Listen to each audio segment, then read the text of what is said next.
Howdy, and welcome back to the Dice Cast. We've got Jake back on the channel for another matchup. Jake, fan favorite. All of Jake's videos always do really well. We've got another new matchup with the new Slaves to Darkness, and I'm continuing to explore another subfaction, squeezing the juice out of this book. I think there's a lot there. It's a powerful book. So magic heavy, doing a lot of fun stuff. And Jake, this is a new army for you as well, isn't it? It is. It's only my second time playing the Nighthaunt tonight. We're trying to be a snowflake a little bit and go Emerald Host because I like the combo of Emerald Host, Term Nexus, etc. I kind of combo into it a little bit in the list, and still trying to test to see what the final list is going to be, but this should be a fun game tonight. Jake is very much a list technician, and he often starts with these crazy ideas and then refines them until they are precision killing machines. I mean, that was a flattering comment. I'm much less a technician, more or less just a crazy person. Sure. Let's get into the lists. Alright, so for my list tonight, I'm playing Nighthaunt, Emerald Host. We're 2,000 points on the nose, so we'll concede the triumph to Nick tonight. We're running a double battle reg, so 2 drops. I believe Nick is 2 drops as well, so our first dice roll of the game is going to be very important. For my list, I have, in the first battle regiment, I have a Knight of Shrouds on Ethereal Steed. He has a command trait and an artifact that lets him set up for a mortal wound bomb at the end of the combat phase when he takes wounds, and his wounds characteristic keeps going up as long as he's staying alive and killing models, so he's a fun one. And then we got everyone's favorite, Ranknor. His spell will be Shade Mist, mostly there for his +3 to cast the Terminexus. And then we have, going still in the battle reg, we have 3 units of 5 hex rates, and then our allied Mortis Engine, which is the cheeky pick on my part that I'm trying to make work in this army, comboed with the Emerald Host chip damage and the Terminexus. In the second battle regiment, we have a Guardian of Souls. War Scroll spell can bring back some summonable units. +1 to wound aura is great. His spell is the Seal of Shaiish, so I can give one of my units a 5-up ward.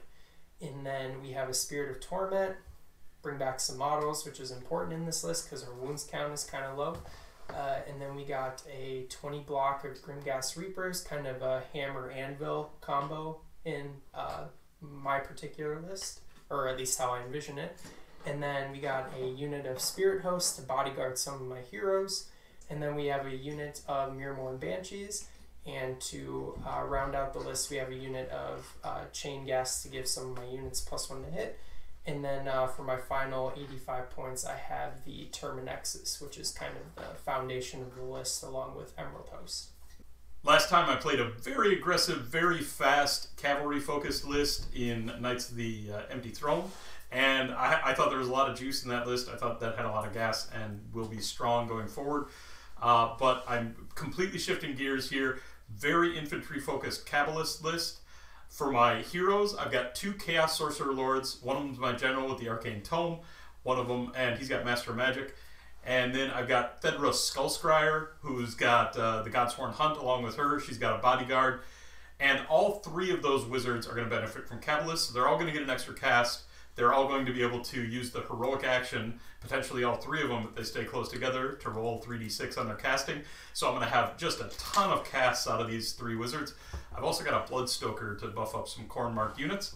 For my units, I've got 5 Chaos Knights marked Khorne, 1 block of Chaos Warriors. They've got the Nurgle keyword and the Nurgle banner, so they're going to be really resilient. And 10 Chaos Chosen, also marked Khorne. The Bloodstoker is going to be able to buff them up, give them huge charge bonuses. They're also going to be accompanied by a unit of 9 Untamed Beasts for some pregame movement shenanigans and screening. The aforementioned Godsworn Hunt. And then 22 Blissbarb Archers, which are going to give me the ability to clear off some screens and some hero potentially killing ability as well, which is something Slaves to Darkness really struggles with.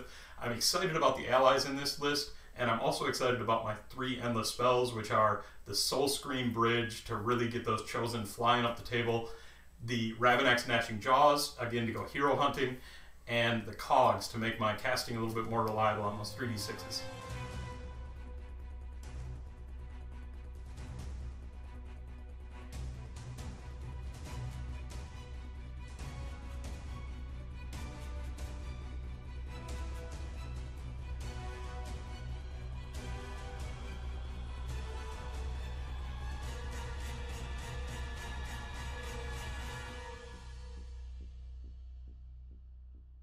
we're both 2-drops here, so this first roll for priority on drops is going to be really important. Good luck, Jake. Good luck. I've got a 1 to your 3. You're going to have the choice. I'm going to drop first. Makes sense. All right. Good luck, Jake. Good luck, sir.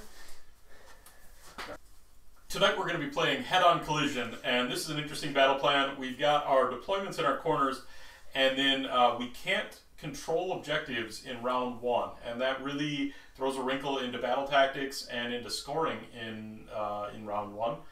But then from there on, the scoring is a little bit unconventional. There's always been one battle plan kind of like this. You get 1 point for holding your own objective, 2 points for holding the center objective, and 4 points for holding your opponent's objective. So it definitely behooves you to defend your home objective and then make that aggressive play and try to get those 4-point scores on the opponent's objective. Additionally, on this one, you get an extra victory point if you take an objective with a Galatian Veterans unit.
Deployment for Nighthaunt, kind of castled up on our home field objective. We have the hex rates kind of screening the outside of our deployment here, and then we kind of castled up in this one blob near my objective.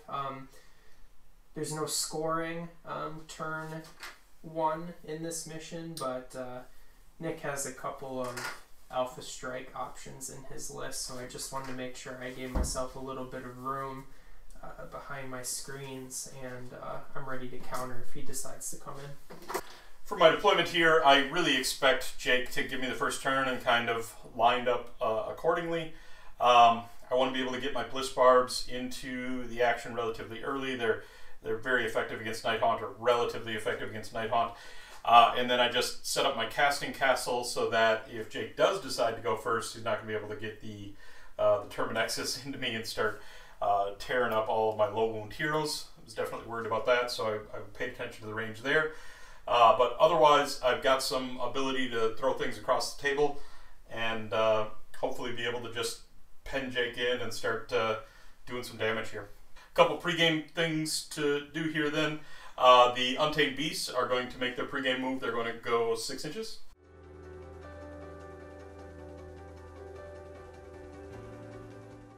The Chosen then are going to get to roll on the Eye of the Gods table. So when they roll on the Eye of the Gods, they don't get 2 dice. It's just 1 dice plus 2. And ordinarily, I'd really be fishing for a 6 here to get them extra rend, but against Nighthaunt, I want something else. So I got a 4 plus 2 is going to be a 6. They've got +1 to charge until the end of the battle. That's really useful here. Alright, Nighthaunts have a couple of pregame moves as well.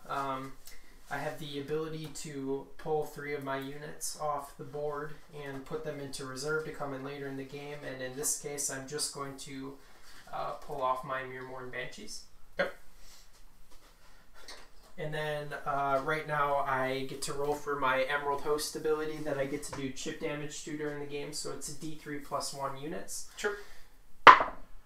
It's 4 units, so sure. I maxed it out. We're going to pick the Bloodstoker, Fedra, and your 2 Sorcerer Lords. All the heroes in my list. Makes yes. sense. And with all that being said, I'm going to give Nick here turn 1. Okay, sounds good. We'll get into it. It's going to be a little bit of a rough one, but I'm going to go for Barge through enemy lines. and hopefully get a couple units into the territory. The Untamed Beast pregame move there will help me out a little bit with that, but I'm going to need some other help as well. For my heroic action, I'm going to use Thedra to draw on power, and then because I'm cabalists, I can pick up to 2 other wizards within 3 inches of Thedra, and they can draw on power. So all 3 of my wizards are going to draw on power here, get 3d6 to casting. And then the Nighthaunt will go for a command point to use with the Knight of Shrouds on Ethereal Steed. Sounds good. So 4 up. Nope. My general is going to be my first cast here. He's going to attempt to cast Chronomantic Cogs with the draw on power for 3 dice. And he gets that with an 8. Okay. Nothing in range to unbind here, so Cogs is going to come down. And then I'm going to set Cogs to do rerolls for casting, so all my casts get to reroll here. That same Sork Lord then is going to cast his War Scroll spell, Demonic Power, again with 3 dice, with that reroll available. Going to fail that with a 5, so I'm going to reroll. And going to get that with a 9. That's going to go on the unit of Knights, so they're +1 to hit, +1 to wound. He's going to use Oracular Visions on the Chosen. He's then going to cast Mystic Shield. And going to get that on a 10. That's going to go on the unit of Chosen as well. Thedra is going to start off with Chaotic Conduit. And she's going to get that on an 8. That is going to let the Godsworn Hunt roll on the Eye of the Gods table. And they got a 3. That should be no effect. That is snubbed by the gods. She's then going to cast Demonic Speed. And going to get that on 8. And that's going to go on the unit of Knights, so they're going to have a 3d6 charge. My other Sorcerer Lord is going to attempt to cast Soul Scream Bridge. And going to get that on an 11.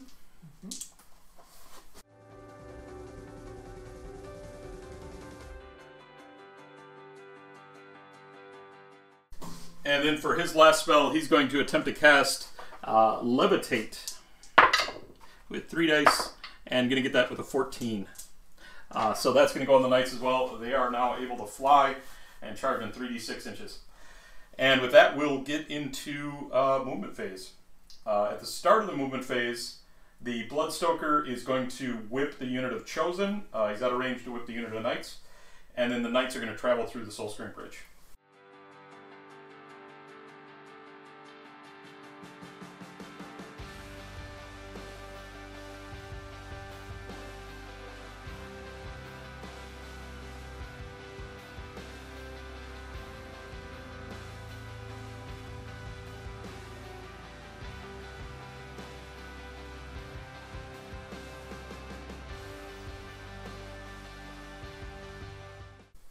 I'm spending a command point from my Knight of Shrouds on Ethereal Steed to redeploy my front middle unit of Hex Raids. Sounds good. For 5 inches.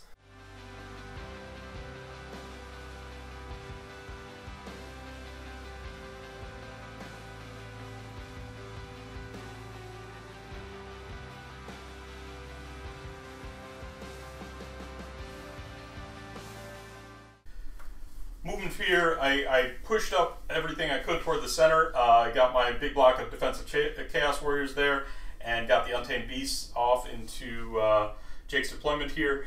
And then I set up the Knights out of the Soul Scream Bridge so that they can make a 3d6 inch charge.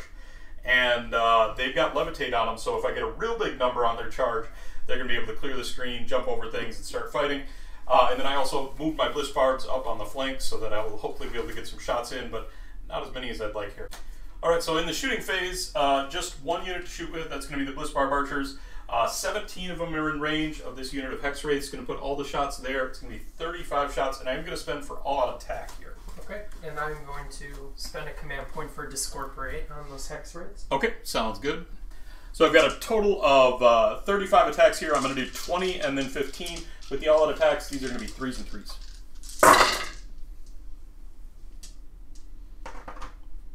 Overall, pretty solid. Got a total of 15 hits.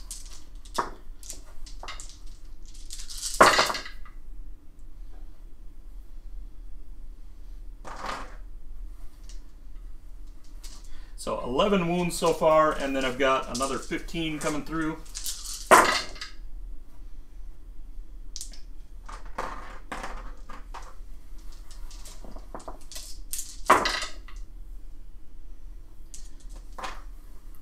that is going to be a total of 17 at -1, but you don't care. I don't. Okay. 4 up, 5 up on the hex rates from Discorporate.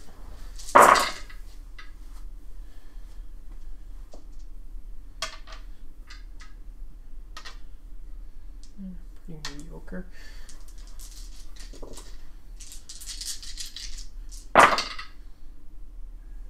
Solid. Solid Discorporate. So we'll lose 2 models. Okay, I'll take it. Better shooting output than Slaves of Darkness normally has. Then we'll get into the charge phase. Just one charge to make here. It's going to be the Chaos Knights.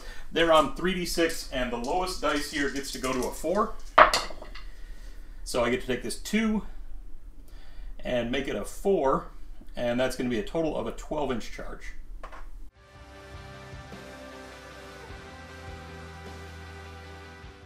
And here on this charge, I'm moving over the terrain because of that levitate spell. Into combat then, just that unit of knights to fight with. They are going to be, because of the demonic power, on 3s and 2s. And I'm going to put all those attacks into that unit of hex rates. These knights are corn marked, so they get +1 attacks on the charge. That's going to put me to 21 total attacks, counting the leader bonus, on 3s and 2s.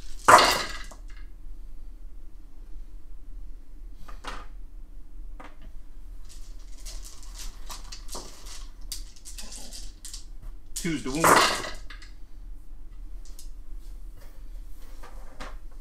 Solid roll there. That is going to be 13. You don't care about the Ren. Okay, so these will be 4 ups. Uriel.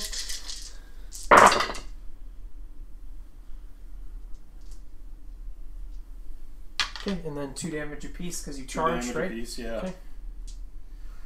7, so 14 damage. 8, 14 6 ups. So all 5 hexers are slain. Not exactly the unit I'd like to be pouring all that damage into, but nice to get rid of one piece of Jake's army at least. And that's going to be it for the combat phase. Is your Spirit Torment in range to bring anything back? No, he's not. Okay. So that's going to be it for Slaves of Darkness here. Now, I am going to fail my battle tactic here. I went for the roll with the Untamed Beasts, and I had penned them in a little bit with the Knights, a little bit of a misplay on my part, and really they needed a 2-inch run, and I got the 1-inch run. I didn't want to spend the command point, and that bit me. So the Untamed Beasts didn't quite make it wholly within, and so them and the Knights are going to not qualify me for Barge. I don't get to hold any objectives this turn, so I'm going to have a 0 VP turn, and we're going to go into the bottom of 1 for Nighthaunt, each ticking up 1 command point. Battle tactic for Nighthaunt. Nick opened 1 up for me, so I'm going to go eye for an eye this turn. And then for my heroic action, we're going to go for command point on my general. Sounds good. Nope. There's nothing really useful I can do here. I'm going to go for a command point on Thedra, and I'll get it. At the start of the hero phase here, then, I'm going to attempt to unbind the Soul Scream Bridge with my general. And he's got boxcars, so the Soul Scream is cut off. Sounds good. So Ragnar's going to cut himself for a mortal wound, giving him +3 to cast, and on a 3+, I'm going to pass it off to his Spirit Host Bodyguard. Sure. Yep, so Spirit Host takes a wound. Ragnar's at +3. And he's going to cast Shade Miss on the Grimgas Reapers. Makes sense. We get it on a 6. I'm out of range to unbind, so that'll go off. Okay, so Shade Mist on the Grimgas Reapers. Sounds good. The Guardian of Souls is going to give cast Seal of Shyish for the 5-up ward. Sounds good. And we get that on a 5. Okay, goes off. We're also going to put that on the Grimgas Reapers. Okay.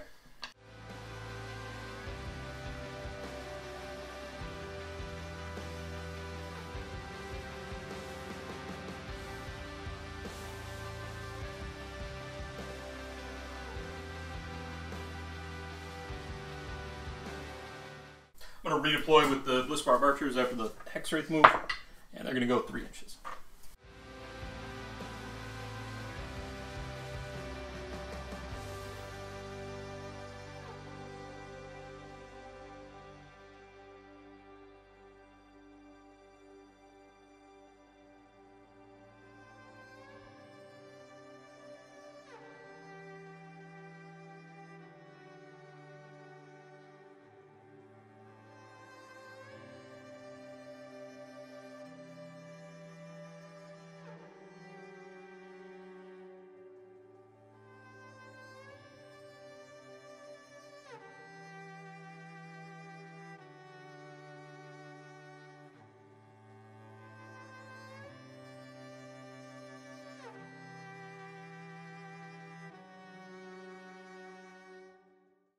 Really trying to get our battle tactic this turn, so we have like 1, 2, 3, 4, 5, possibly 6 units squared up to charge the knights, which is one of Nick's threats.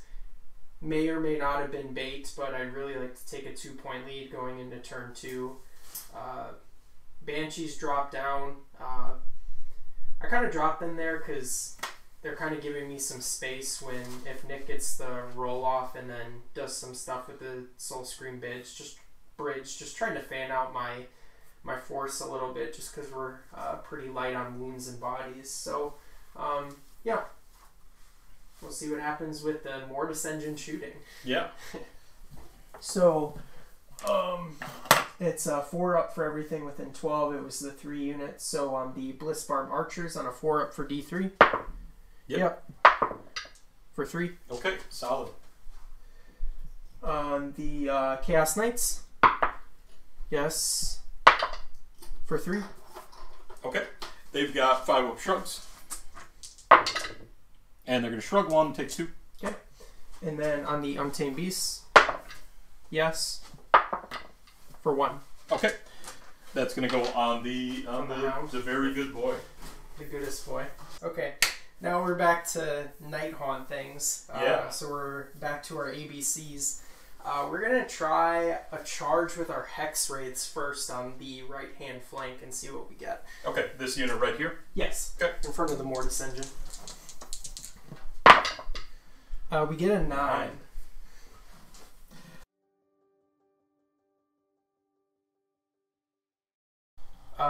Hex Wraiths made their charge. We ended up going into the Untamed on the middle just to do a little screen action. Sure. They do impact hits.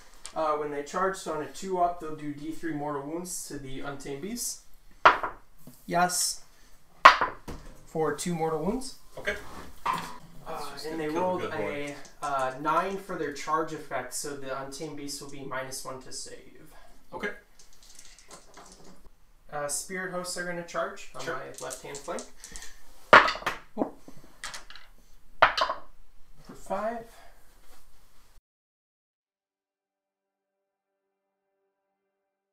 Alright, next I'm going to try a Ranknor charge. Sure. For 4. 4. My Guardian of Souls is going to charge. Sure. For a 9. That's -1 to save. Yep.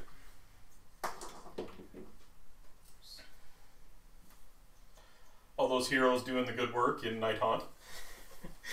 Oh, that was your Knight of Shrouds on Imperial Steed. Yep.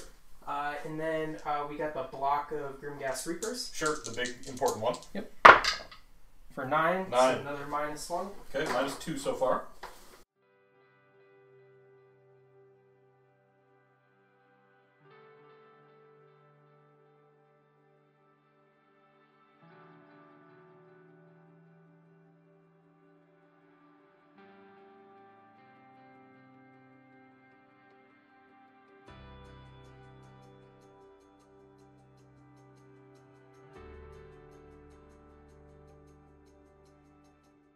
Chain gas. Chain gas charge here now. Another. Oh, those are your dice. 5. 5. Do you want to bring them in? No, I don't think so. Okay. Alright, Guardian of Souls. A 9.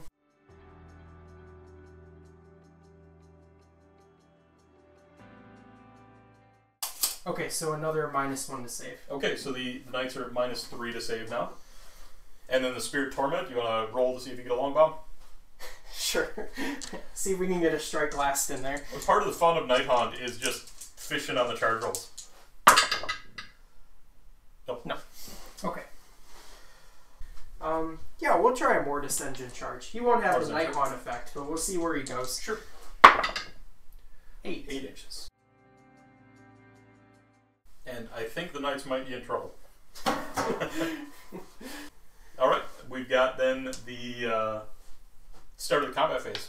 So, my Knight of Shrouds on Ethereal Steed and a summonable unit can fight back to back. I just have to declare it now. So, it'll be him and the Grimghast Reapers fighting back to back. Or chaining activations.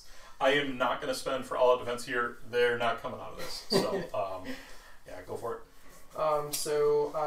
Either way you want to swing it, I believe all the units in this combat with the knights will be wholly within 12 of my Guardian of Souls, so they'll be +1 to their wound rolls. Okay. And then I believe most of them should be wholly within 12 of the chain gas, but if not, just to be safe, my Knight of Shrouds on Ethereal Steed is going to give the Grimghast Reapers the free all-out attack. Oh, they're very good. You don't need to spend. Okay, so the Grimghast will be on 3s and 2s. Okay, let's see. Yep. I'll do the Knight of Shrouds on Ethereal Steed first because his wounds characteristic goes up when he slays a model. Sure. And the Grimghast might do it on their own, so I don't. Sure. I don't know that for a fact.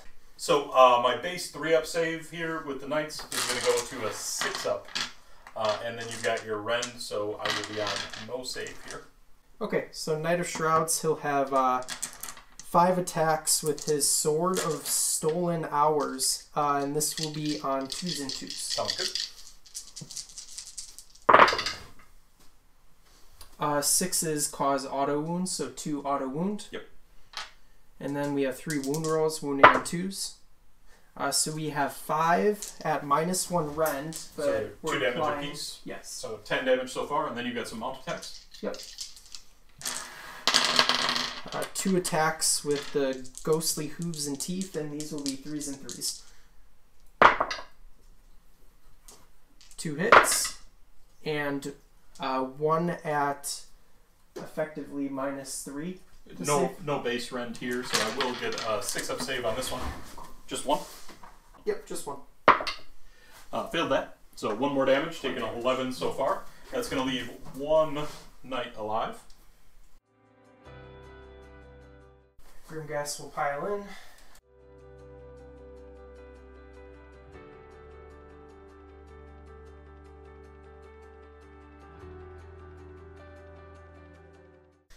Grimghast can fight in 2 ranks for multiple reasons. They have 2-inch reach on 32s and their GBs. There's only 1 bell in the unit because you can only have 1 unit champion. But I'll do his attacks separately. You don't have more than 5 models, so I don't get my bonus attack with the Reapers, so it'll be 2 attacks with the bell. So it'll be 2 attacks, 3s and 2s. Okay. It'll be 2 at effectively -4. And they're 2 damage each? D3 damage apiece. What you got? For 4 total. That'll take the last knight. Okay. Alright, my activation then. I'm going to activate with the Untamed Beasts, do their pile-in. I've got 6 of them in, including the leader, so that's going to be a total of 7 attacks, and these are going to be on 4s and 4s. Devastating profile of the Untamed Beasts. All of them hit, of course. Don't make fun of them. And only 1 wounds. Okay. That is 1 at no rank. Okay, so it'll be a 4-up on the hex rates. Nope. 6-up. Nope. Takes Here we go. Untamed Beast, getting it done. Incredible. I'm going to pile in with my Mortis Engine because I made a charge move this turn. Sure. He's going to have 12 attacks with his Spectral Host. This will be 5s and 4s, but 6s are Mortal Wound and Sequence Stomps. Sounds good. No mortals. 2 hits. 3 hits. And 4s. 1 at no rend. Okay. 6 hits. They get a 6, right? Yep. And then the Necromancer up top, he has 2 attacks on 4s and 3s. 1 hits. 1 at -1. Okay. That's straight through. D3 for 1 damage. Okay. It's just all me from this. Yeah, it's all point, you. right? Keep Okay. rolling.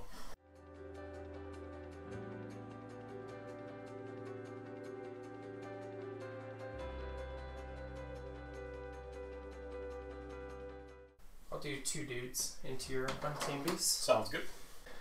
So the guys up top, 2 attacks apiece. These will be 3s and 3s. Sounds good. 1 auto wound. Okay. And 1 normal hit.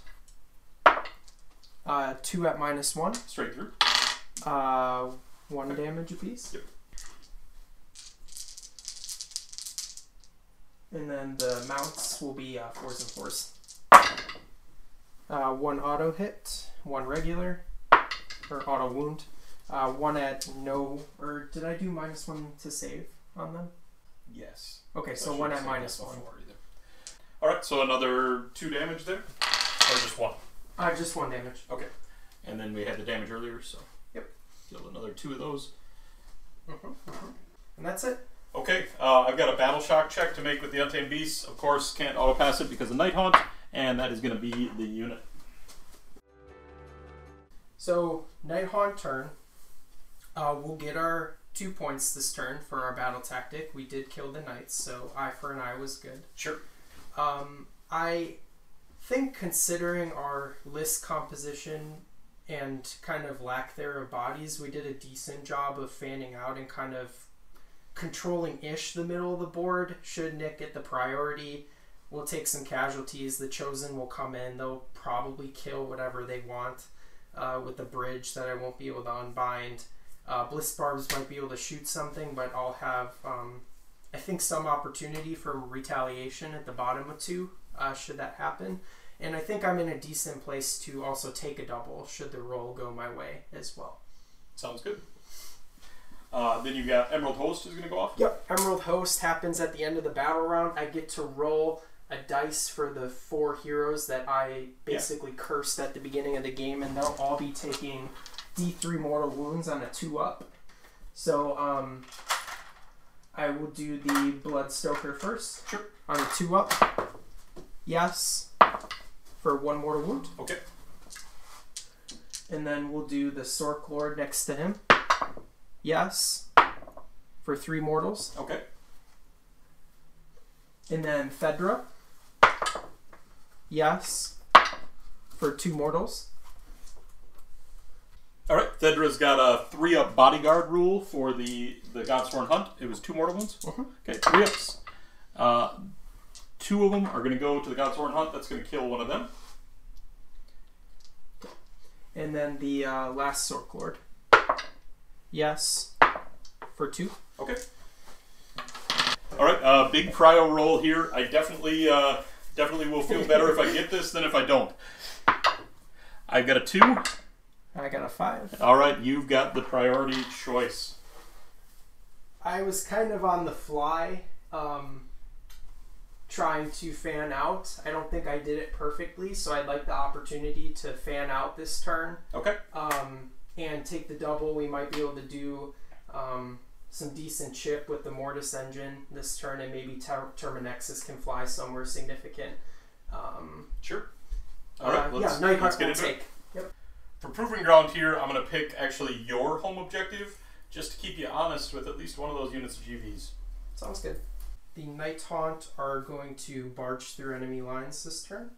For my heroic action, I'm going to go for a command point on my Knight of Shrouds on Ethereal Steed. Sounds good. We get it? Okay, and I'm going to do the same with Thedra. And we failed it. Ranknor is going to cut himself for a mortal wound and give himself +3 to cast. He'll only be able to negate this on his 6-up ward. Sure. No. Sure. So he'll take a wound. Okay, so Ranknor is going to cast Shade Mist on the Grimghast Reapers. Okay. On a +3. Those were your dice, but I'll get it on a 14. Yeah, goes off. Okay. And then the Guardian of Souls is going to try and cast the Seal of Shyish. Okay. Goes off on a 5. We get on Yeah. an 11. Yep. And that's going off on the Reapers as well. Sounds good. I think that's it for my hero phase actions. Okay. Into movement. Yep.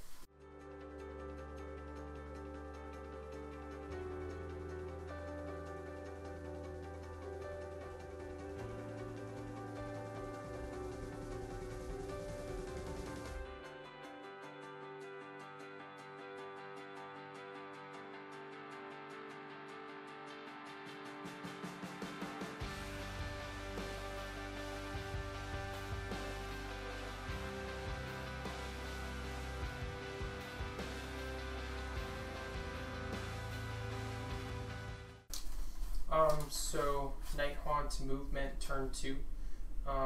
Trying to control as much of the board as we can with the units that we got. We'll try and take down a unit of warriors this turn. Gonna do my best to at least put a dent in the bliss barbs. I don't think we have the resources to kill the bliss barbs this turn, but we can tie up their shooting for next turn, maybe making it a little bit more difficult to go where he wants to go with this chosen, because he has some decisions he has to make in his turn with what he wants to do. So we'll go into shooting then. Okay. Which we have. Yeah. Mortis Engine, we're in range of quite Just a few about units everything. here. So we'll start with the Chaos Warriors that are right next to him. So on a 4 up. Nope. The Bliss Barbs. Nope. The Sorcerer Lord. Okay, the one here. Yep. Nope.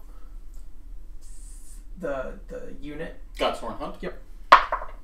Yes. For 2 mortals. Okay, that's going to kill the archer here. Okay. And then Fedra, you said was in range too, correct? Okay. Yes. For 2. Okay, she's got her pass offs, 3 up pass offs.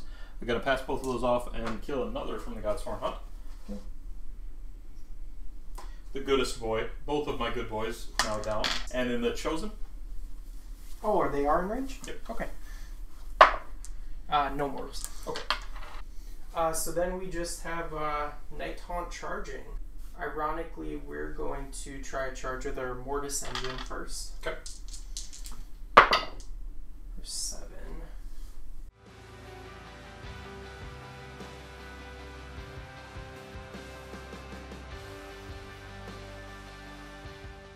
And then we have some Nighthaunt charging. We're going to go with the Hex Raids. This unit right here. Yep. Okay. On a 9. Makes sense. Okay. I will unleash hell here, but you get to do your mortal wounds first. Yep. So on a 2 up, they'll do D3. For 1. Okay. Alright, so the unleash hell here, it's not going to be super glorious because I'm hitting on 5s, but I do have 35 attacks here. We'll start with 20. I owe you another 15. These are going to be 5s and 3s. So 5 hits, and 3 wounds from that batch, and then another 15. Okay.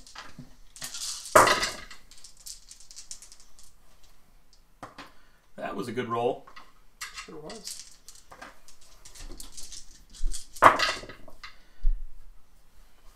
So a total of 7 at -1.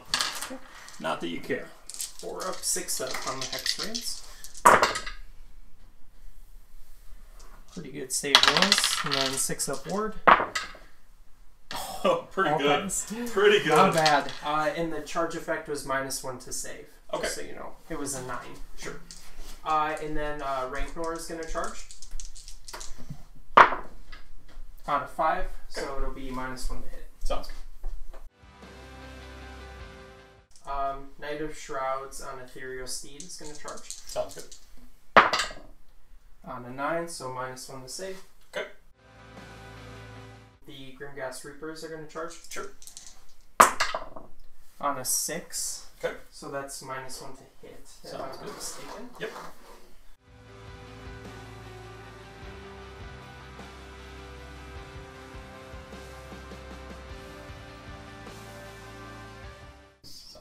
We'll try a cheeky charge with the Guardian of Souls, see if we can sling him in. Sure. No. 3 won't do it. We're going to spend a command point to reroll the charge for the Guardian of Souls. Okay. No. Oh, Okay. even worse. And then the Banshees. A 5. You're on a 5. Okay. So Knight of Shrouds is going to fight chain sequences with my Grimghast Reapers again. Sure, makes sense. I am going to all-out defense here with the Warriors. So the Knight of Shrouds on Steed will use his War Scroll ability to give a free all-out attack to the Grimghast Reapers as well. Okay, sounds good. Now you're going to be -1 to wound here, which is going to be canceled out by the Guardian of Souls. Correct. And then I get to ignore the first pip of rend. I don't get to ignore that save penalty you put on me, though. Okay. The Nurgle banner on these Nurgle Warriors coming in big there. Okay, sounds good. So I'll just do the Knight of Shrouds on Ethereal Steed first. Sure. This will be, you cancel out my +1 to wound, so I'll just be 3s and 3s. Sure. Ooh. Lots of misses, and that's an One auto auto wound wound, yep. at basically -2. Okay, so I cancel out the -1, and then I've got all-out defense canceling your -1, so we're on 3s, and we're good. Okay. And then his Steed will be 4s. 1 auto wound at effectively -1. Okay, and here there's no rend on this attack, so I don't get to cancel that with the Nurgle banner. So just the save penalty again with the all-out defense. So 3 up, and gonna fail that. 1 damage. 1 damage. Okay. Grimghast will pile in. Sure.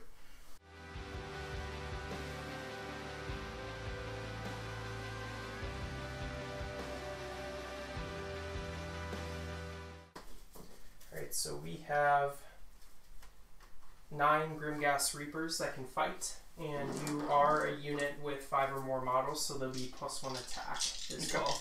And my +1 to wound will be cancelled with your -1 to wound. Sounds good. And there'll be +1 to hit from the free all-out attack that we gave them. Sure. So 3s and 3s. We'll do the Bell first. 2 attacks, 3s and 3s. Sure. 1 auto wound at effectively -2. Okay, 3 up. D3 for 1. Okay. And then 24 attacks from the Grimghast Reapers because of the +1 attacks. So these will be 3s and 3s. Okay.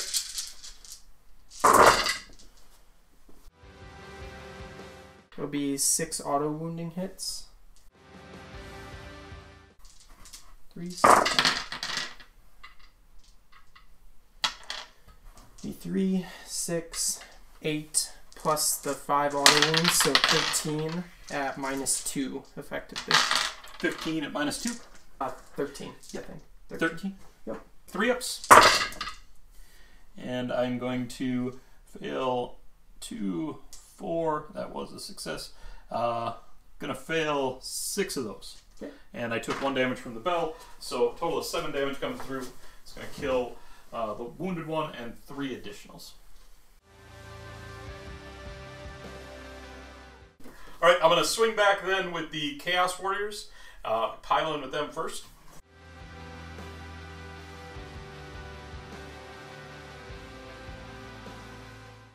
Alright, with Bonds of Battle here, I'm going to be able to allocate attacks in some interesting ways. But I'm going to start off by allocating all of the attacks that can go into that unit of Mirmorns are going to go into that unit of Mirmorns. So that's going to be all of them except 1, including the unit champion here. They are normally at 2 attacks, but because I'm wholly within 12 inches of an objective I do not control, they're going to go to 3 attacks each. So I'm going to be at 16 attacks going into the Mirmorns. I am -2 to hit, so effectively -1 to hit. So these are going to be 4s and 3s with the murderous weapons. And then the last one is going to put his 3 attacks into the Grimghasts. So he'll be 4s and 4s. We'll do that one first, 4s and 4s. Nothing. And then we've got 16 attacks going to the Mirrormorts. I'm spending one for Discorporate on them. Sure, sounds good. So 16 4s and 3s. 3 wound. That is going to be 5 at NORAD. So 4 up, 5 up on the Banshees. Sure. Ooh. If I fail all my Discorporates, you'll get the unit. Ooh, you'll get the Banshees. Okay, clutch. I'll go in with X-rates. Yeah. This will be 3s and 3s for them. 1 auto wound. Okay. Yep, just 1 auto wound at -1. Okay, 1 damage. 1 damage. And then the hooves and teeth will be 4s and 4s. 1 auto wound. 2 at no rend. 2 at no rend. Sorry, at -1 because of my charge. Yep. Alright, I'll then activate with the Bliss Barbs. They're going to pile in. They are also GVs, so they're going to have Bonds of Battle here. I'm going to have 7 here that go into the Hex Wraiths, and then 3 that go into Reikenor. So the 3 into Reikenor on 4s and 4s. 2 hits, no wounds. And then the 7 into the Hex Wraiths.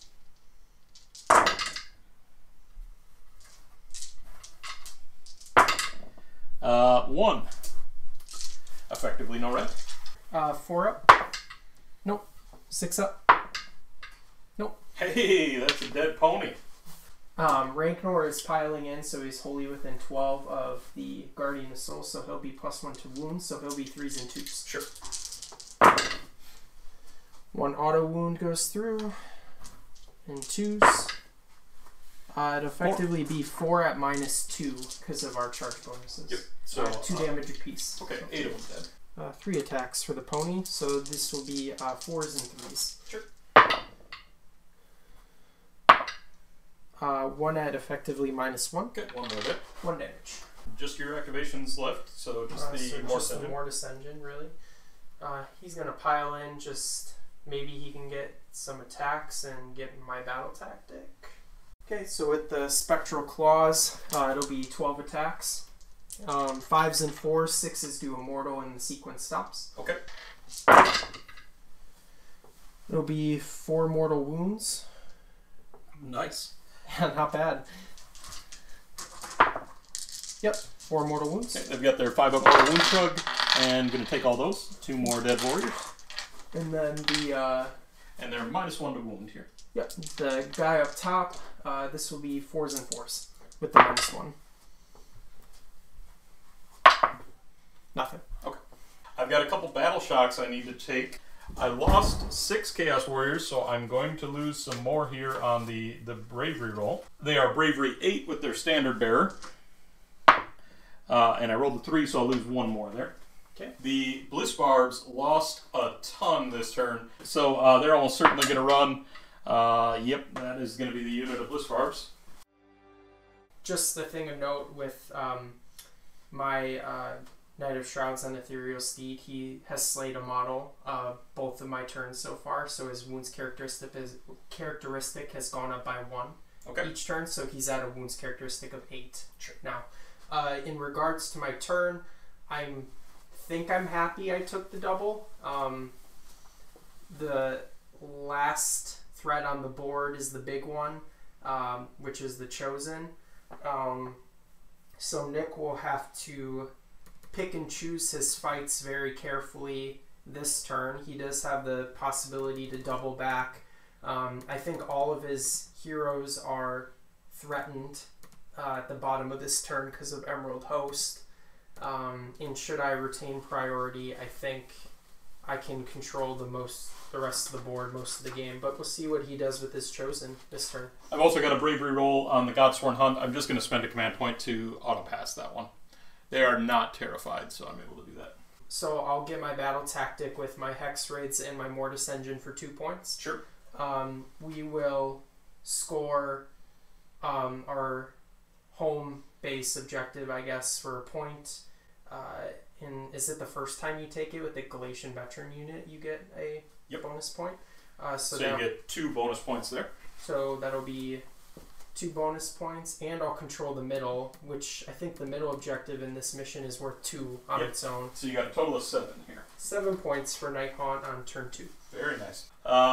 For my battle tactic here, I'm going to take eye for an eye. Okay.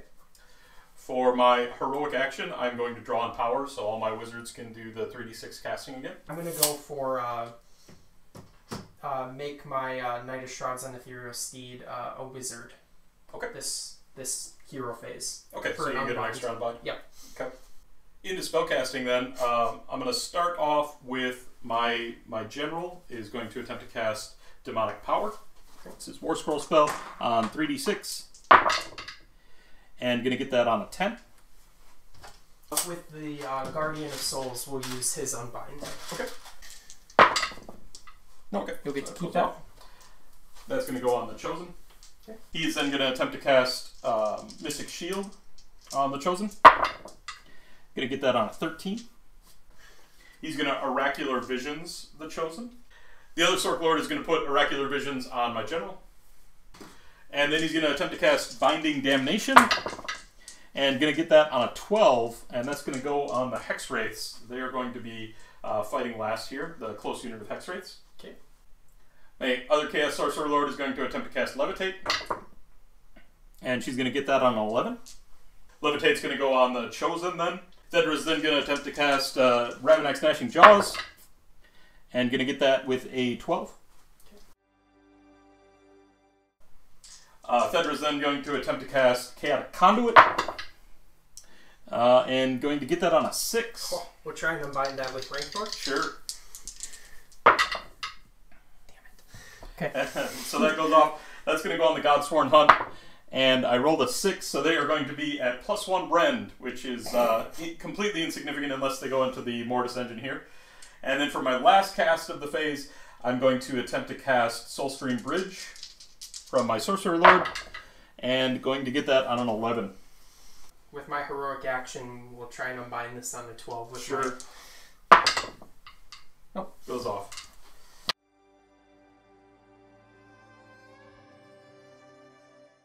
That's going to be it for my casting. Then we'll have Ravanax move. It's got 3d6 movement, and then I can reroll it because it was summoned this turn. But it's going to get an 11, and I think I'll keep that. So on a 2-up, they'll do Mortal Wounds to that unit of Grimgas. Yes, got the 2, so that's going to be 3 Mortal Wounds to the unit of Grimgas on that 11. From Seal of Shyish, we'll have a 5-up board for these. Sure. We'll take all 3. Hey. At the start of the movement phase then, I've got a couple of things that I'm going to do. The first thing I'm going to do is throw the warriors through the Soulstream Bridge, get them safely out of combat without having to retreat, which I'm not sure I would have been able to manage much of a retreat there. Also at the start of the movement phase, the Bloodstoker is going to whip the Chosen. That's all the movement I'm going to do. We can go ahead and get into shooting. I got no shooting. So let's go ahead and get into charges.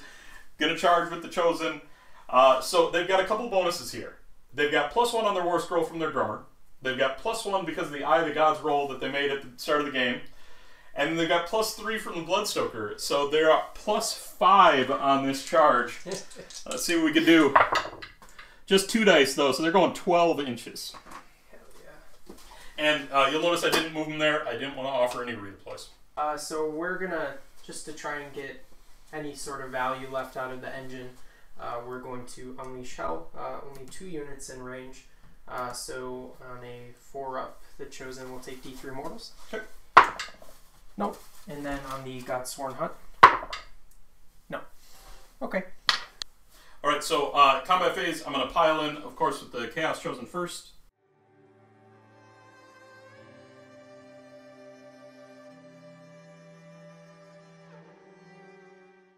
Alright, going to split the attacks here. I've got 3 of them that are able to reach the Mortis Engine with their 2-inch reach. All those attacks are going to go into the Mortis Engine, and then all of the rest of the attacks are going to go into the Hex Wraiths. Fortunately, the leader is one of those that's within range of the Mortis Engine. I'm at +1 attacks because I'm corn marked on the charge, So 4 attacks each. So I'm going to have 13 attacks into the Mortis Engine. We'll do those first. I'm going to spend my last command point, since we're at the bottom of the turn anyways, and discorporate for 504 to my hex rates. And these are, with the demonic power, going to be 2s and 2s, re-rolling wound rolls from the Bloodstoker. So 2s to hit. And then 6s are immortal. 6s are immortal in addition. So a total of 3 mortal wounds there. And then 2s to wound, re-rolling 1s. Thank you. That is going to be a total of 12 at -1 on the Mortis Engine. 12 5-ups on the Mortis.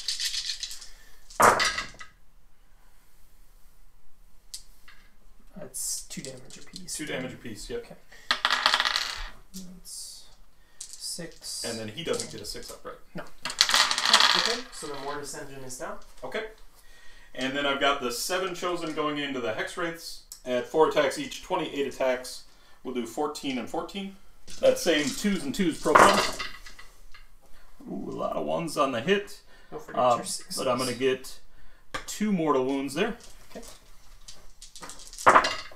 Rerolling the 1s to wound. So that is a total of 9 so far and 2 mortal wounds. And on the second batch, another 2 mortal wounds. 4 mortal wounds so far.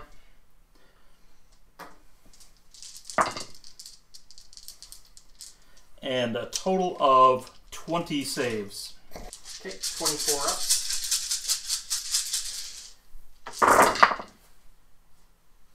Pretty good. Pretty good. Awfully good. 2 damage apiece, right? Yep, 2 damage apiece. Okay, so that'll be 10. Plus the 4 mortal And wounds. the 4 mortal wounds. 5 upward.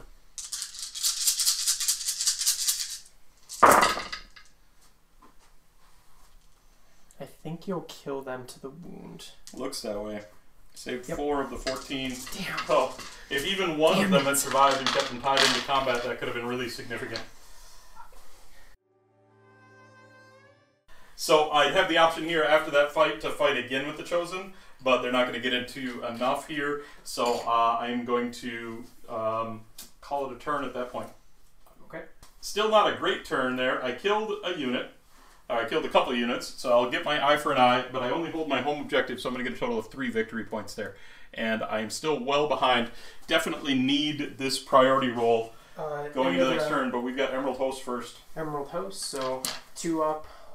All your heroes back here will have to start shrugging. So Bloodstoker. Sure. For D3. For 2. Okay. He's taking 3. Okay. The Sork Lord next to him. For 2. Okay. He's got Oracular Visions for 6s, and he will die. That's my general down. Okay. Fedra. For 3. 3, try to pass these off onto the Godshorn Hunt. And she passes all of them off. Okay. And then the last Sorkler. Nope. Okay. Rough. Okay. Big priority roll here now into round 3, Jake. And I got a 4, tier 3. I obviously have to take it. If I don't take it here, I'm just sunk. So we'll get into Slaves of Darkness, round 3. I do not get an extra command point from my general. He passed away. Yeah, so we're going to Proving Ground the middle objective. Makes sense. Yeah. For my battle tactic here, it's looking real rough, but I'm going to go for gaining momentum. With Proving Grounds on the center objective there, it's going to be tough, but gaining momentum. And then for my heroic action, I'm going to draw on power with Thedra and my Sork Lord. Okay. And I'm going to go for... It's not going to be mega effective, but I'm going to go for an extra Unbind on my Knight of Shrouds and Ethereal Steed again. Sure. Also, at the start of the hero phase here, I'm going to rally with my Chaos Warriors with my 1 command point. Yeah, I got 7 dice, and these are just 6s. But I will catch 1 of them, so 1 Chaos Warrior back. And with my Knight of Shrouds and Ethereal Steed, I'm going to try and dispel the Soul Screen Bridge. Okay. I'll just remove this thing. Nope, you'll... Nope, 5 does not do it. And then we can get into hero phase proper. First up, my Sorc Lord is going to demonic power. And going to get that with a 9. Okay, we'll still try and unbind with Rancor. Sure. Nope. Thedra is going to attempt to cast Chaotic Conduit. And going to get that with a 7. Okay, my Guardian of Souls is going to try and unbind. Sure. Nope. Okay. And that's actually going to go on the Wounded Sorcerer Lord. So he's going to roll on the Eye of the Gods table. And got a 5. 5 is Flames of Chaos. So that Sorcerer Lord on a 2-up gets to ignore the next spell cast on it, or next negative spell cast on it, which could be useful here. Thedra is then going to attempt to cast an Arcane Bolt. And going to get that on a 12. And the Sorcerer Lord is then going to attempt to cast Mystic Shield. And going to get that on an 8. And out of range to put it on what I'd like to put it on. So that's going to go on himself. And he's also going to Oracular Visions himself. End of the hero phase, Ravanax is going to move. Going 3d6 inches. For a total of 7, don't get to reroll it this turn. So that's not going to hurt anything in Nighthaunt. Start of the movement phase, the Bloodstoker is out of range to stoke anything. But I am going to put my warriors through the Soul Scream Bridge again. And then we'll get into movement. Very uneventful movement phase here. Just push things forward a little bit. Brought my Chaos Warriors over and ready to make some charges and hopefully get some real work done on some double fights from the Chosen and see if I can scrape my way to some points here because I am well behind. First up, need to charge with the Chaos Warriors. They need a 9-inch charge after their Soul Scream Deep Strike. They have +1 to charge. Looking for an 8 on dice, they got a 7. And I don't have any command points to reroll that. So it's now the Chosen. They are on effectively +2 to charge. And they got a 3 on dice, so that's going to go to 5. Okay.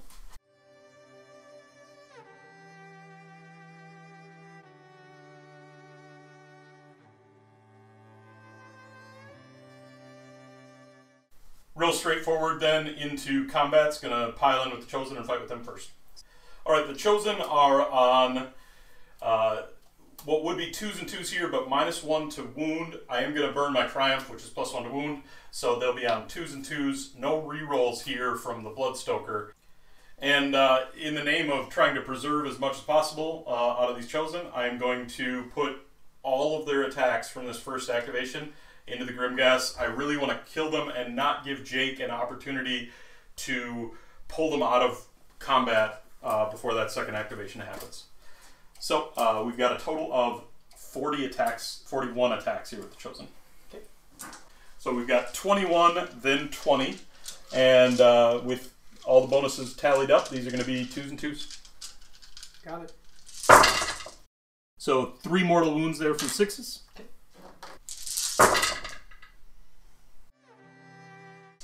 And that's a total of 15 from the first round. And then 20 attacks on the second round. All hit. That's another 5 mortal wounds. Okay.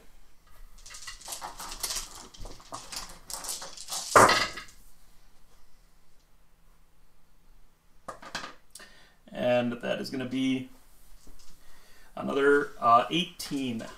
33 total. And then got through a total of 8 mortal wounds. Looking for 4-ups on you? Sure, 4-up saves.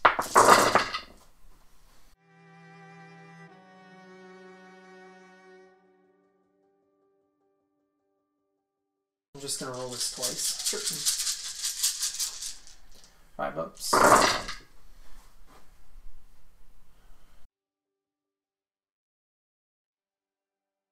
16 so far.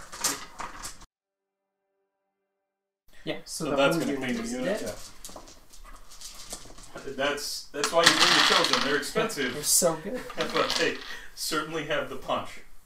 They certainly do. And after that activation, I will announce that they are going to fight again. But that fight happens at the end of the phase. Correct. The Knight of Shrouds. Knight of Shrouds. 3s and 2s. All hit. Sure. 4 at -1. 4 at -1. These are going to be 4-ups. And I'm going to make 2 of them. Take a total of 4 damage. And then the mount. 1 auto wounds. 2 at no rend. 2 at no rend? Yep. Gonna pass both of those. Okay. But you got a chosen killed, so he's at the end of the phase he'll gain a wound, right? Is that when that happens? It's at the end of the combat phase. Okay. So in the strike last phase then, going to pile in and fight with the chosen. And because of my proximity to other units here, I'm not able to pile in fully, but I am going to get 4 of them in to the Knight of Shrouds, including my leader. So that's going to be a total of 16 attacks, 17 because of the leader. Again, no penalties here, so 2s and 2s. A lot of 1s. But I am going to make up for that with 4 mortal wounds. How many? 4.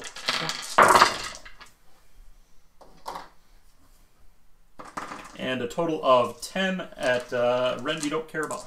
Okay. This will be 10 4-ups on him.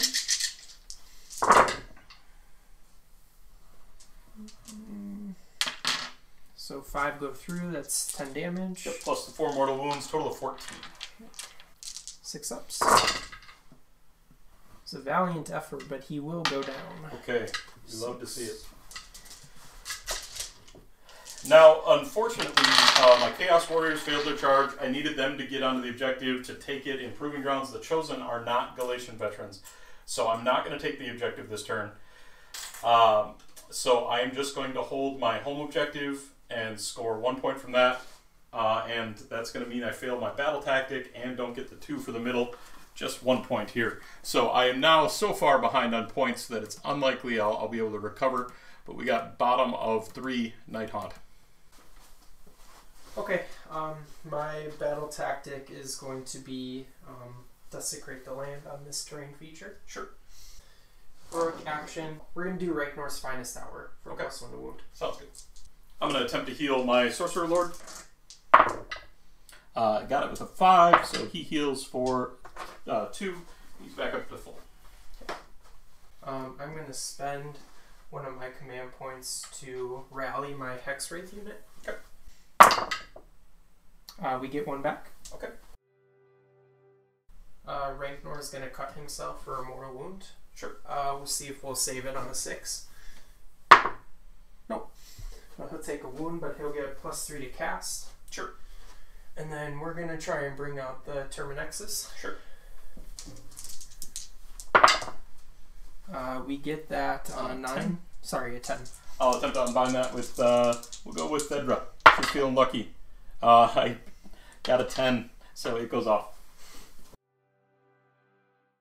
Guardian of Souls is going to cast Seal of Shaiish. Sure. We get that on an 8. Okay, attempt to unbind that with my sword blade. And it goes off. Okay. We're going to give the 5-up ward to Ragnor. Okay. And then we'll go into movement so you can move your draws. Yeah, so end of well, your goes Terminexus. first. Yeah, Terminexus goes first at the end of hero phase.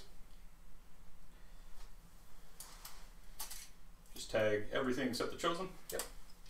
Okay. Let's see some damage. Yeah. It's about as good as I can get it. Yep. So Sorcerer furthest in the back. We're obviously doing the damaging effect. There's a heal effect and a damage. We'll do the 2-up for D3 mortals. Sure. So Sorc Lord in the back, 2-up for D3 for 1. Okay. Thedra. Yep. For 1. Okay. She'll take that. The Sorc Lord has Oracular Visions, 6-up. Yep. Oh, takes it. Godsworn. Yep. For 3. Okay, he's dead. Okay. And the Bloodstoker. Yep. For 1. Okay. And then the Chaos Warriors. No. Seems good. Ravanax is going to move then. 3d6. for a total of 8 inches. Again, not enough to do any damage, so Recognax is just going to stay put. Okay. Took a pretty big hit turn 3, but I think we've done a pretty good job of scoring up to this point, where we're just trying to clean up basically everything besides the Chosen, and I think Nick would have a really hard time coming back with just one slow-ish unit with all of his supporting units being down. I mean, I might not kill his warriors this turn, but just setting ourselves up to keep scoring and hoping that Nick wouldn't be able to catch us raw points-wise on turns 4 and 5. Makes sense. Charge phase then for the Nighthaunt. We're going to go with the Hex Wraiths first. Okay. For 4. They're in on a 4. They've got their charged mortal wounds. Yep, so on a 2-up you'll take D3. Nope. Rank North. Go 9. Okay. And then you can give something -1 to save if you'd like. We're going to give, apply the -1 save effect onto the Sork Lord. Okay. Start of combat, Thedra is going to unleash her Arcane Bolt, and she's going to put it into the Hex Wraiths. Okay. For 2 mortal wounds. Okay. 6 up. Nope. Reduce the incoming a little bit. I think we're going to go with Ranknor first because he fights good against wizards. Okay. So he gets +1 to hit and wound against wizards or priests. 3 attacks into Thedra and 2 attacks into the Sork Lord. Okay. And then with the hooves, we'll go into Thedra as well. So we'll do the attacks into Thedra first. Okay. So the 3 attacks at 2s and 2s.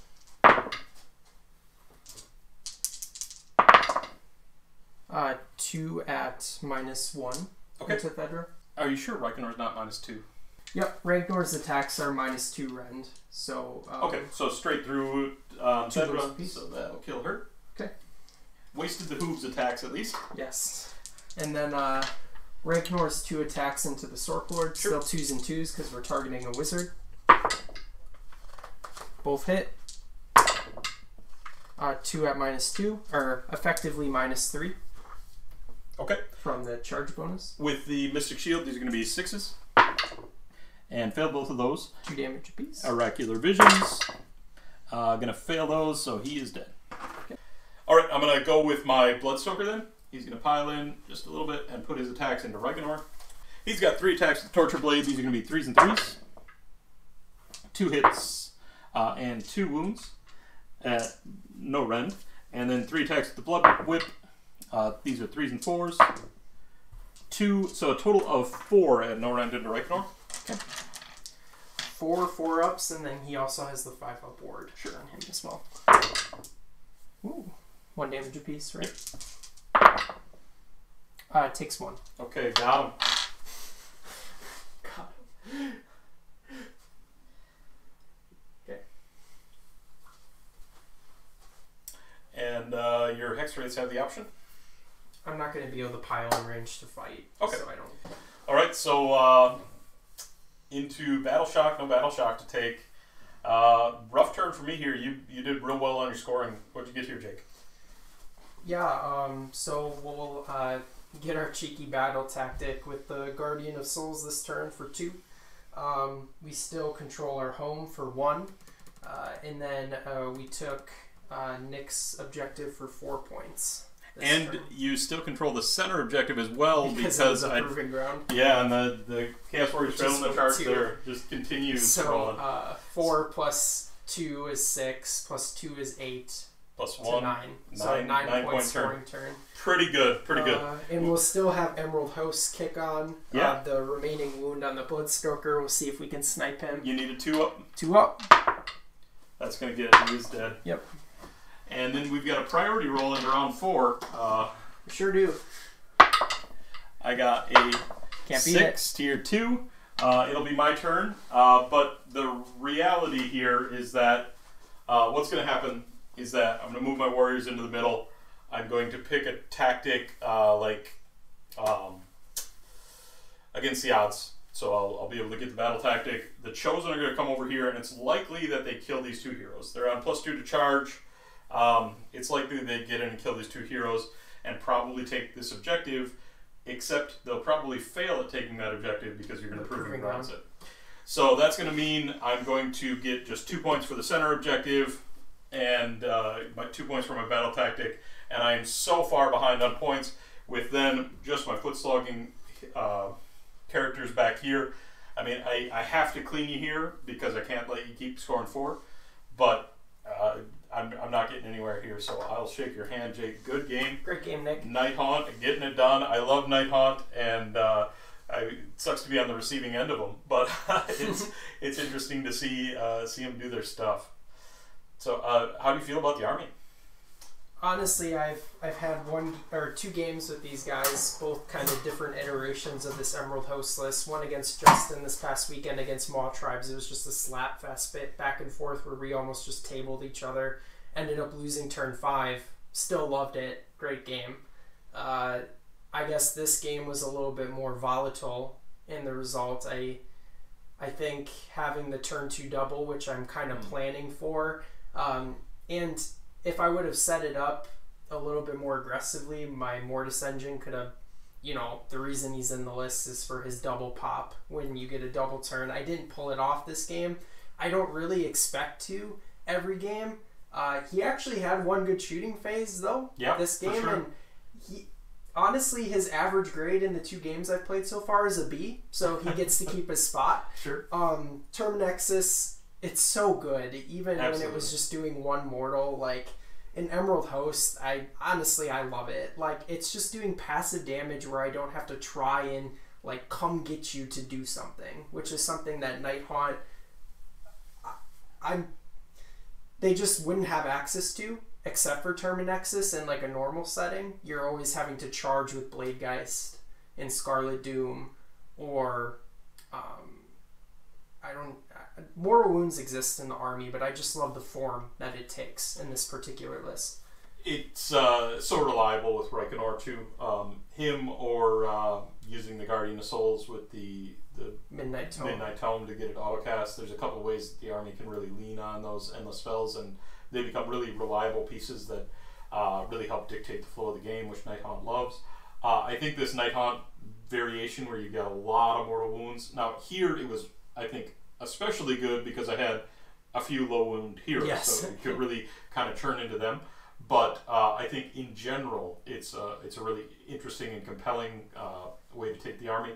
I'd love to see you couple that with something like Horrorghast to start really punishing some low bravery armies. You've got Terrified once you get into combat, of course, but when you're projecting those Mortal Wounds out at range, being able to also project that Terrified aura out at range, I think, is a really compelling option. And I mean, we've talked about a few different iterations of the list. This is a very kind of pinning style with all the Hex Wraiths to hem in your opponent. We didn't see that here because I was in your front lines turn 1, but in general, you're going to be pinning your opponent and then cooking them with your Mortal Wounds with the Hex Wraith's ability to just get upfield. So I think there's a lot of play in this. But if you start putting this Mortal Wound package in more of an infantry-focused list with a lot more combat focus and a lot more durable blocks of units, I think that becomes really compelling too, and you can play that grindy game. So I think it's a cool list. I think there's really something to it. This is my second game with the new Slaves of Darkness tome, and the power is kind of incredible. It's with strong. some of these units. It's powerful. Now you did a really nice job of screening out my potential turn 1 charge. I really want to be low drop in this list, and I'm a 2 drop. 1 drop is really where I probably should be, but I wanted to sneak in 1 extra wizard.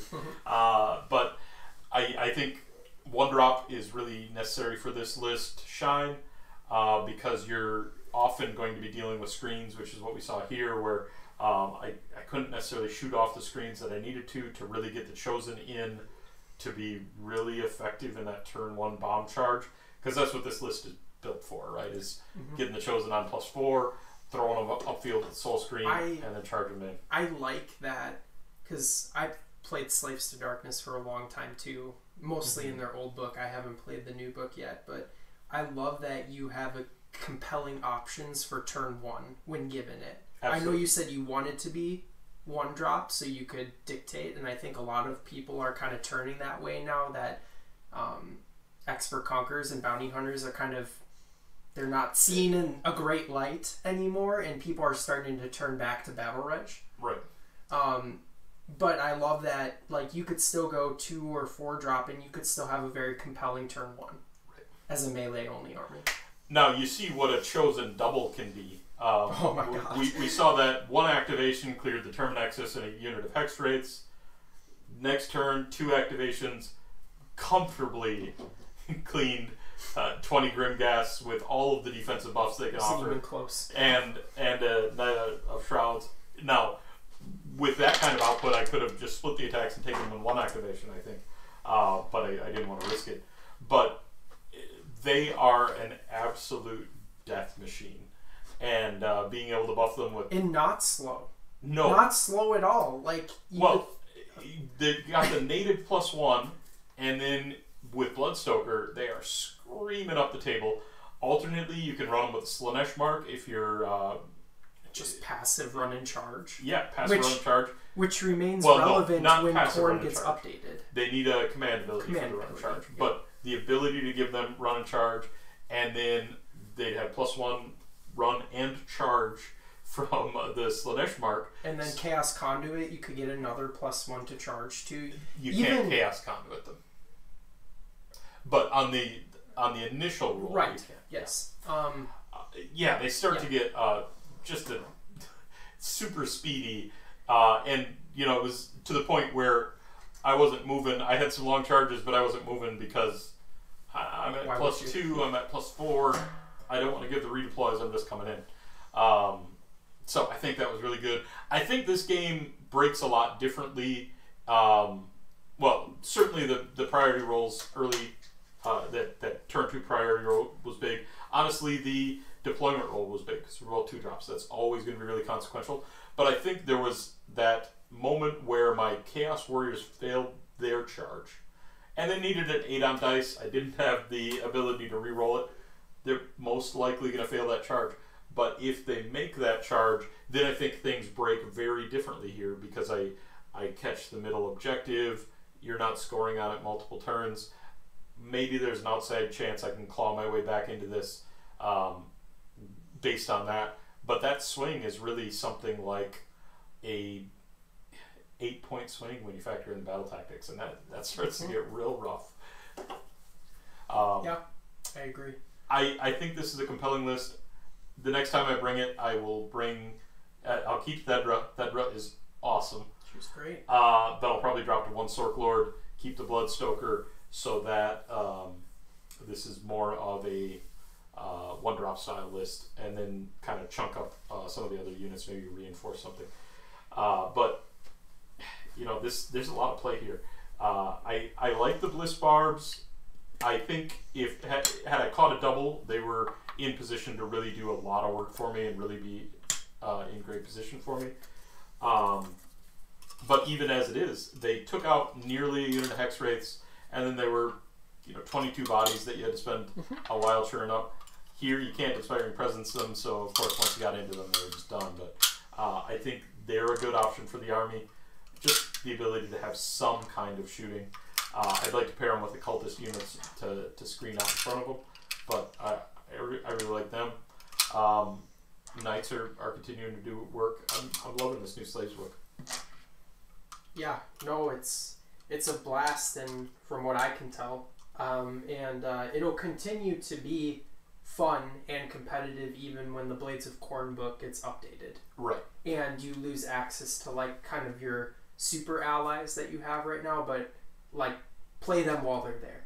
Yeah, like, absolutely. 100%. And I think we've probably got those Khorne allies for something like 4 months left. I would expect something like a March time frame for the Blades of Khorne book. So 4 good competitive months. At this rate, that's an entire General's Handbook. So, or almost. So they're around for a while. Once they drop off, like you said, this list plays very much the same. They just pivot to a Slanesh mark on the chosen. Mark. Yeah. You'll still get +1 attack. You'll get run and charge. You can easy get +2 to charge rolls. It's doing the same thing functionally, and you get to stay in your own book. Yep, and out of the slow stream, you're then on 7-inch charges that you're burning a reroll on when you need it. That's pretty reliable. So, thanks for the game, Jake. Always fun playing with you. You got to win here. You've been on a little bit of a losing streak, so it's been a rough go, I'll say. You got to win, but well deserved. It was a very good game, very exciting game, and always great playing with you. Always great having all of you stick around and listen. Let us know what we could have done differently. There were a couple, obviously, small things that have already been pointed out, but let us know how we should have strategically done things differently, or in the list building, how we might improve things, or just in general, how you're feeling about these books.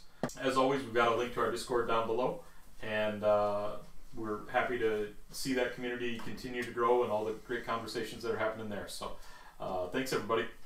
Thanks, Nick.